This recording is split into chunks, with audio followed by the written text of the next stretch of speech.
There are times in my life where I have taken all my smoking apparatus, I threw them away, or I flushed them.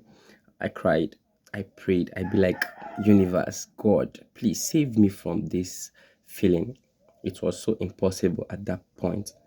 I come out of the toilet after much prayers, and then I order every apparatus all over again. I did this once in my life, and that was the point where I knew this is a thing. Now, that very thing that took me so long to regain from was, like I said, served as though it's the birthday cake of the event, very innocent. And that's how it always comes around. That's the first thing I'm trying to bring to your awareness. And then you use your hand and touch something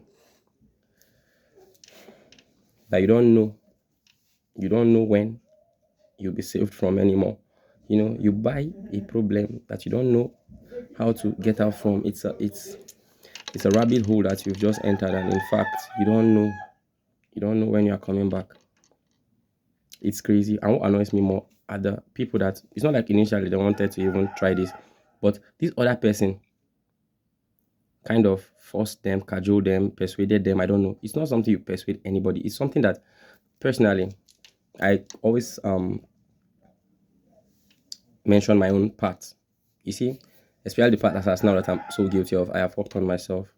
In fact, this January, if I wasn't sober, I wouldn't be able to be doing this therapy. I had to go sober, like very sober. Yeah. I said sober just so you know, like I always say. So talking about recreational marijuana, I know all the effects, especially when it's in your body.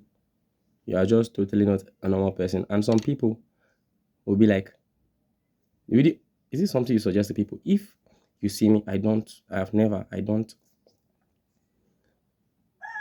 I learned, I'm going to go and find the trouble myself. So for that time that I was like really struggling, I did it on my own, covered my thing, I did it on my own, and then I helped myself, I therapized on my own. I am strong enough to be sharing this story right now, even though there are still, sides where I am still working on. Yeah, I'll share my journey and trust me, it's really gonna help you. And some people be like, do you want to? I, that's not something you introduce to anybody. If I would have to pass a blunt to anybody, I must have been sure to have seen that person doing it one, two, three, four, 5 times.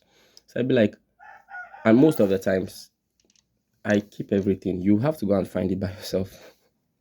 Trust me, it's not something you teach anybody.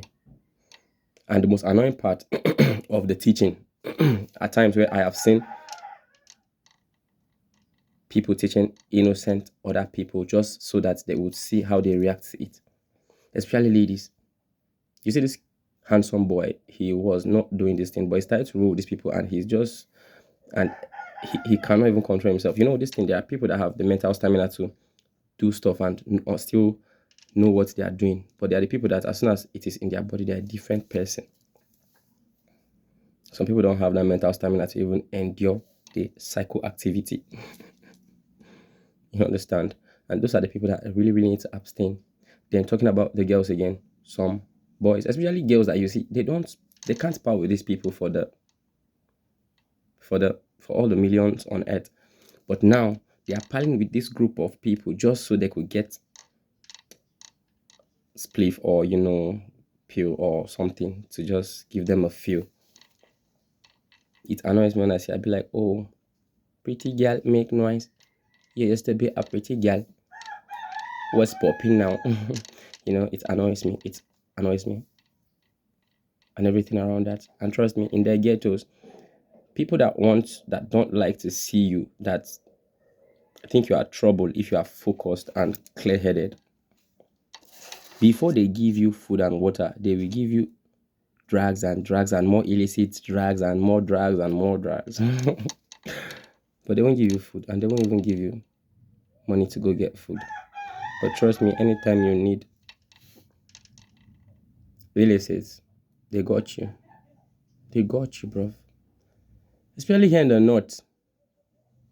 You see that end SARS time where Then where was I? I was I was in I was in Benin that time, the NSAS time. But I wasn't on Linda Cage's news page, and how everybody were, they were breaking into palliative warehouses. But here in the north, my brothers, they were breaking into NAFDAC office. They're breaking into NAFDAC office and taking expired painkillers. They were taking codeines and, or like, expired syrups. Some not expired though, but for the fact that a group of people couldn't find where the